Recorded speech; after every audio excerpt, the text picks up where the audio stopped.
A invenção do telégrafo por Samuel Morse em 1843 incentivou a ideia de serem lançados cabos atravessando o Atlântico para utilizar a nova tecnologia. No ano seguinte, 2 navios, um britânico e um americano, transportaram 4.630 quilômetros de cabo partindo da Irlanda. O cabo se rompeu quando já haviam sido lançados cerca de 750 quilômetros. Nova tentativa foi feita em 1858 e novo rompimento ocorreu quando somente 250 quilômetros haviam sido lançados. Ainda no mesmo ano, houve uma terceira tentativa, e essa foi bem sucedida. Os navios partiram do meio do Atlântico e atingiram portos em lados opostos sem nenhuma ocorrência de rompimento. A mensagem "Glória a Deus nas alturas, paz na terra, aos homens de boa vontade" foi enviada. Você tem noção do que seria a tecnologia hoje sem os cabos submarinos? Como eles funcionam e qual é o futuro para eles? Junte-se a nós enquanto mergulhamos nas profundezas e veremos como a internet viaja através dos oceanos.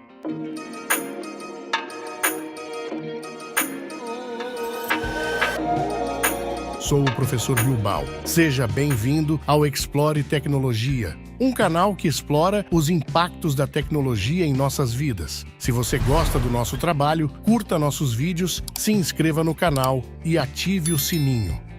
Cabos submarinos. Os cabos submarinos são as verdadeiras veias e artérias da internet mundial, porque por mais que algumas conexões funcionam por satélites como a Starlink, a superinfraestrutura escondida nos oceanos, que é responsável por 99% de todo o tráfego da internet no planeta, seja um vídeo, uma partida de game ou o bate-papo no grupo familiar de WhatsApp, funciona devido a uma rede de cabos submarinos ligando cidades, países e continentes. E cada vez mais a vida moderna depende desses cabos. De acordo com o site oficial do Mapa de Cabos Submarinos, existem atualmente cerca de 500 cabos de internet ativos ou em construção com seus 1,5 milhões de quilômetros. Esses, em comprimento, variam de modestos 300 quilômetros do Azerbaijão ao Turcomenistão, passando pelo Mar Negro, até ao gigantesco cabo Maréia de 6.600 quilômetros, ligando a Virginia Beach, nos Estados Unidos, com o norte da Espanha. Aqui no Brasil, os cabos submarinos são utilizados em sistemas de telecomunicações desde 1857. O primeiro foi em uma linha de comunicação telegráfica no estado do Rio de Janeiro. Entre 1870 e 1880, foram implantadas linhas telegráficas interligando cidades na costa brasileira, e também um ponto de conexão com Portugal. Já as primeiras fibras ópticas finalmente foram inauguradas por aqui na década de 90. O Google interligou a internet dos Estados Unidos com a América do Sul através do cabo submarino batizado de Firmina. Sua missão é aumentar a capacidade de tráfego internacional para o Brasil em 50%. Para você ter uma noção do quão importante é o Firmina, ele simplesmente é o cabo mais extenso do mundo a transmitir sinais sem a necessidade do reforço no meio do caminho. Os repetidores de sinal. Possui 12 pares de fibras ópticas e opera com apenas uma fonte de energia em uma das extremidades. O que é um grande avanço para esse tipo de construção? Apenas o Google disponibilizou em um evento que já investiu cerca de 1,6 bilhões de reais em infraestrutura de cabos apenas no Brasil desde 2017. O Brasil é conectado internacionalmente por vários cabos submarinos de diferentes tamanhos. No total, são 16 cabos ativos. Você deve estar se perguntando quanto custa um cabo dessa dimensão. Estimativas profissionais indicam que um cabo transoceânico padrão custaria entre 300 e 400 milhões de dólares. Parece um valor muito alto, pois eles não são tão robustos assim. Esses cabos têm aproximadamente o mesmo diâmetro de uma mangueira comum para jardinagem, mas por dentro eles contêm fibras ópticas finas. Essas fibras são cercadas por várias camadas de proteção, incluindo 2 camadas de fios de aço de altíssima resistência, estruturas para bloqueio de água e um revestimento de cobre. por que tanta proteção? Imagine a pressão que eles estão sofrendo. Esses cabos são colocados diretamente no fundo do mar e têm toneladas de água do oceano sobre eles. Eles precisam ser super duráveis. Mas mesmo assim, um cabo desse pode transportar impressionantes 300 gigabytes por segundo em dados. Já há estudos com dispositivos mais tecnológicos que, num futuro bem próximo, esses cabos serão capazes de transmitir nada menos que 400 gigabytes por segundo. Para colocar isso em contexto, 300 a 400 terabytes por segundo são aproximadamente o mesmo que 17 milhões de pessoas transmitindo vídeos de alta qualidade ao mesmo tempo. Para ter uma ideia dessas capacidades, o cabo submarino do Pacífico Sul pode suportar, por segundo, a transmissão simultânea de 6 milhões de imagens, o download de 1,2 milhões de músicas, 4,27 milhões de transmissões de televisão de alta definição ou fazer 1,2 milhões de chamadas de voz. Imagina que sua capacidade de transmissão é de 72 terabytes por segundo. Muitos perguntam, como pode tantos dados couberem em canais tão finos? Como pode isso funcionar ligando um continente a outro? Parte da resposta é uma técnica de organização de dados extremamente sofisticada, conhecida como multiplexação por divisão de comprimento de onda densa. Simplificando, a multiplexação permite que os provedores de dados utilizem mais de um comprimento de onda de luz para transmitir informações opticamente pela fibra. Vários comprimentos de onda são empregados simultaneamente e empilhados, criando velocidades e quantidade de dados surpreendentes. Claro que essa tecnologia é mais empregada em locais de tráfego intenso de dados, por exemplo, grandes data centers. Ao longo dos cabos do fundo do mar, aproximadamente a cada 70 ou 100 quilômetros, são instalados os chamados repetidores, que servem essencialmente como amplificadores do sinal de dados, mantendo assim o sinal sem perdas de potência ao longo das grandes distâncias. Por isso que ao longo do cabo temos condutores de cobre. A propósito, transportam até 10.000 volts em corrente contínua para alimentar os repetidores. A instalação dos cabos é bem complexa. Eles são primeiramente enrolados em grandes bobinas cilíndricas e transportados por navios especializados em instalação de cabos. Claro que anteriormente é feito um grande estudo e planejamento para traçar a rota transoceânica perfeita. São evitados locais como, por exemplo, grandes fossas no leito do oceano, locais propensos a terremotos, locais com deslizamentos de terra ou muito movimentado por pescadores, também são evitados. Esses carretéis gigantes são enrolados na parte traseira do navio e sua instalação é em uma velocidade bem lenta, cerca de 10 km por hora. Se o navio enfrentar um mau tempo, o capitão pode decidir se deve continuar a instalação ou romper o cabo, instalar as proteções necessárias, como, por exemplo, boias de sustentação, e recuar o navio para as águas calmas. Quando a tempestade passar, o navio volta para a boia onde parou e retoma a instalação.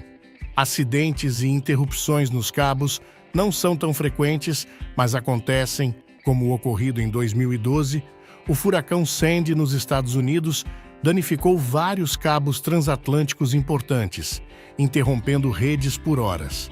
Em 2011, o terremoto de Fukushima, no Japão, causou algo semelhante, derrubando várias redes de internet.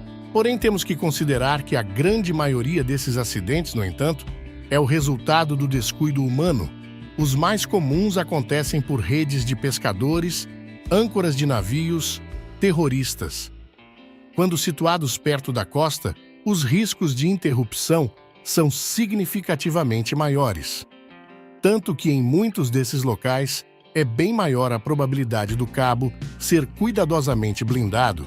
Quando os riscos aumentam mais, eles podem ser até enterrados, escavando o fundo do mar em longas trincheiras esculpidas, usando equipamento tipo arados de terra puxados por navios. Quando um cabo é danificado, seja qual for a causa, ele exige uma equipe super profissional e especializada. é feita uma avaliação e decidido se irá pescar o cabo para a superfície ou enviar mergulhadores para fazer reparo embaixo d'água. O que for mais rápido geralmente é a opção tomada, pois o mesmo pode estar congestionando a internet de um país inteiro, por exemplo. Sobre a segurança dos dados na transmissão pelos cabos, o governo dos Estados Unidos tem alertado consistentemente sobre a espionagem por potências estrangeiras hostis como a Rússia ou China. Edward Snowden revelou em 2013 como a NSA não teve escrúpulos em espionar as comunicações de fibra óptica. As implicações geopolíticas dos cabos submarinos também são fascinantes. No ano passado, o governo australiano interveio para evitar que a gigante chinesa de tecnologia Huawei instalasse um cabo conectando a Austrália com as Ilhas Salomões. O receio é de que a China possa usar a instalação para obter acesso aos assuntos secretos internos da Austrália. Alguém pode perguntar: quem são os donos desses cabos? Essa é uma questão interessante, pois é um negócio historicamente caro.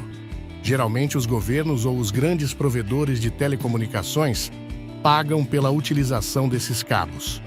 A maior empresa proprietária de cabos continua sendo a americana AT&T, com cerca de 230 mil quilômetros de cabos instalados em todo o mundo. A segunda maior é a China Telecom. Geralmente, os cabos são propriedades de grupos ou consórcios de até dezenas de investidores individuais, incluindo empresas de tecnologia, agências governamentais locais e outros tipos de empresas. Embora este modelo de funcionamento ajude a distribuir o custo inicial, é mais problemático quando algo dá errado, pois muitas das vezes ninguém quer concordar sobre quem tem que vestir uma roupa de neoprene e fazer algo a respeito do problema apresentado. Cada vez mais, as grandes Big Techs estão reconhecendo que seu espaço de crescimento é limitado pela rede de cabos submarinos. Portanto, nos últimos anos, a esmagadora maioria do investimento em infraestruturas desses cabos vieram de empresas como o Facebook, que atualmente possui quase 100 mil quilômetros de cabos. O Google possui aproximadamente a mesma quantidade. A Amazon tem sua própria rede privada massiva, conectando seus dados a gigantescos data centers por meio de cabos que atravessam os oceanos Atlântico, Pacífico e Índico, além do Mediterrâneo e o Mar Vermelho e o Mar da China Meridional. Em um futuro não muito distante, pode-se começar a mudar esse comportamento de transmissão de dados, pois provavelmente você já deve ter visto matérias sobre o Starlink. Porém, nosso velho amigo da tecnologia, Elon Musk, ainda não deu sinais de que está prestes a oferecer internet sem fio massivamente a qualquer momento. Hoje, a empresa está mais dedicada a oferecer conexão a quem não tem acesso à fibra de alta velocidade. Então, por enquanto, os cabos são de longe o meio mais barato e eficiente de transmitir grandes pacotes de dados por longas distâncias com velocidade impressionante. Google e Facebook estão prestes a entregar o cabo submarino chamado Apricot, de 12 mil quilômetros, que conecta Japão, Taiwan, Filipinas, Indonésia e Singapura já em 2025. O cabo subaquático mais longo de todos os tempos, um monstro de 45 mil quilômetros de bilhões de dólares chamado 2 África, que conecta 33 países com 46 pontos de conexão em toda a África, Europa e Ásia, acabou de ser entregue em 2024, financiado por um consórcio liderado pelo Facebook. Curiosidade sobre os nomes dos cabos: interessante o fato muitos desses cabos serem nomeados com nomes de mulheres pioneiras, como o cabo Curie, em referência a Marie Curie, que conecta a Califórnia ao Chile, o cabo Grace Hopper, que liga Estados Unidos, Espanha e Reino Unido, e o cabo Firmina, que liga Estados Unidos, Argentina, Brasil e Uruguai, e leva o nome da primeira romancista do Brasil, Maria Firmina dos Reis. Diga o que você acha. Será que um dia a engenhosa rede submarina da humanidade será tão obsoleta quanto o telégrafo?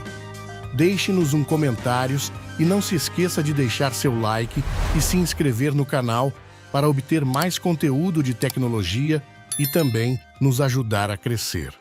Muito obrigado por nos assistir e até breve.